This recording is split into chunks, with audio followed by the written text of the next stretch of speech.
வணக்கம். இந்த வீடியோவில் நம்ம பார்க்க போகிறது folic acid in pregnancy. Folic ஆசிட்ங்கிறது உங்க எல்லாருக்குமே தெரியும். குழந்தையோட நரம்பு மண்டலத்துக்காக, பிரெயின் க்ரோத்துக்காக ஒரு முக்கியமான விட்டமின். ஆனால் அது என்னன்னா, முன்கூட்டியே ப்ரெக்னென்சிக்கு முன்னாடி இருந்தே எடுக்கும்போது தான் அதை நம்ம எதிர்பார்க்குற பலன்களை கொடுக்கும். நிறைய நேரம் நமக்கு ப்ரெக்னென்சி செக்அப் பண்ணிட்டு வந்திருப்பாங்க. ப்ரெக்னென்சி யூரின் டெஸ்ட்டோட வருவாங்க. பாசிட்டிவ் வந்திருக்கு, அப்பா நீங்கள் ஃபோலிக் ஆசிட் ஏதாவது எடுக்கிறீங்களா அப்படின்னு சொன்னால், இல்லை மேடம் நான் எந்த டேப்லெட்டுமே எடுக்கலன்னு வாங்க. அப்படி கிடையாதுங்க. ஃபோலிக் ஆசிடுங்கிறது ப்ரெக்னென்ட் ஆகிறதுக்கு முன்னாடி இருந்து எடுக்க வேண்டிய டேப்லெட்டு தான். ஏன்னா இந்த நமக்கு ப்ரெக்னென்சி பாசிட்டிவ் நீங்கள் எங்ககிட்ட செக்அப் ப்ரெக்னென்சிங்கிறது கன்ஃபார்ம் ஆகும்போது ஆல்ரெடி லேட் ஆகிருக்கும். இது இந்த குழந்தையோட நரம்பு மண்டலமானது ஏற்கனவே அதோட முக்கியமான டெவலப்மெண்ட்ஸ் எல்லாம் வந்திருக்கும்.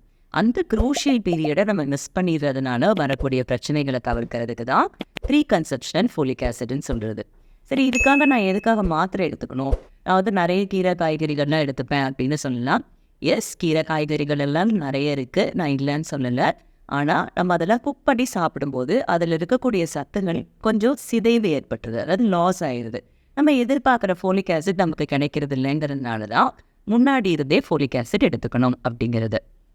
அதே மாதிரி ஃபோலிக் ஆசிட் நீங்கள் ஒரு கன்சல்டேஷனுக்கு அப்புறமா எடுத்துக்க ஆரம்பிங்க. பிகாஸ் இந்த பீரியடில் எவ்வளோ டோஸ் ஆஃப் ஃபோலிக் ஆசிட் போடணும், இன்னாருக்கு ப்ரெக்னன்சியில் எவ்வளோ தேவைப்படும் அப்படிங்கிறதுக்கு சில வரைமுறைகள் இருக்குது. இன்னும் சில பேருக்கு நார்மலான அளவு ஃபோலிக் ஆசிட் போதும்.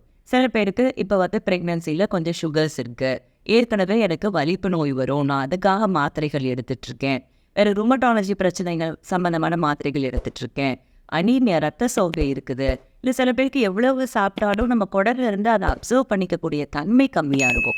அப்படி இருக்கிறவங்களுக்கெல்லாம் ஹை டோஸ் ஃபோலிக் ஆசிட் தேவைப்படும். ஸோ யாருக்கு என்ன அப்படிங்கிறத நம்ம பார்க்கணும். ஸோ அளவுக்கு மிஞ்சினால் அமிர்தமும் நஞ்சு அப்படின்னு சொல்கிறது தான். ஏன்னா நம்ம விட்டமினே ஆனாலும் அது ஒரு பர்டிகுலர் அளவு தான் இருக்கணும். நம்ம உடம்புக்கு ஏற்ற அளவு தான் நம்ம எடுத்துக்கணும். ஏன்னா இப்போ சமீபத்திய ஆய்வுகள் என்ன சொல்லுது அப்படின்னு சொன்னால், ஃபோலிக் ஆசிட் நீங்கள் அளவுக்கு அதிகமாக எடுத்துக்கிட்டா கூட அதுவே குழந்தையோட வளர்ச்சி, பிஹேவியரல் ப்ராப்ளம்ஸ் மாதிரியெல்லாம் வரும்னு சொல்கிறதுனால தேவையான அளவு தான் அதையுமே எடுத்துக்கணும். ஒரு ப்ராப்பரான கன்சல்டேஷனுக்கு அப்புறமா நான் எப்போ இருந்து எடுத்துக்கலாம், எவ்வளோ எடுத்துக்கணும், எவ்வளோ டோஸ் வேணும் அப்படிங்கிறது உங்களுடைய மருத்துவர் உங்களுக்கு தேவையான இன்ஃபர்மேஷன் கொடுப்பாங்க. அதைப்படி ஃபாலோ பண்ணிக்கிறது பெட்டராக இருக்கும். So wish you a healthy pregnancy outcome. சரிங்களா?